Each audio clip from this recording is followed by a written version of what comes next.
दरम्यान याच कार्यक्रमानंतर खासदार सुप्रिया सुळेंनी काय प्रतिक्रिया दिली आहे तीही आपण पाहूया। माध्यमांनी जी मदत केली आहे त्याबद्दल सगळ्या माध्यमांचे मनपूर्वक आभार।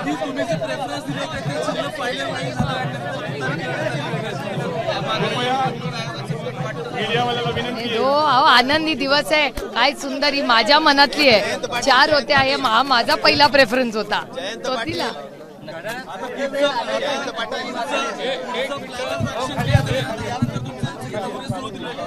सेवा, सन्मान आणि स्वाभिमान।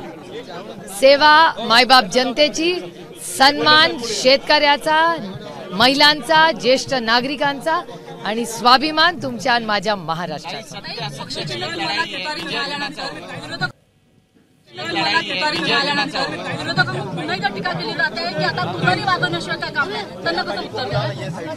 मी कोणाला उत्तर द्यायला मला वाटत नाही, गरज नाहीये, कारण का आम्ही कामात आणि इतके व्यस्त असतो की उगाच टीकेला उत्तर देण्यात वेळ नाही। या राज्यामध्ये कांद्याचा प्रश्न खूप महत्त्वाचा झाला। एबीपी माझा, उघडा डोळे बघा नीट।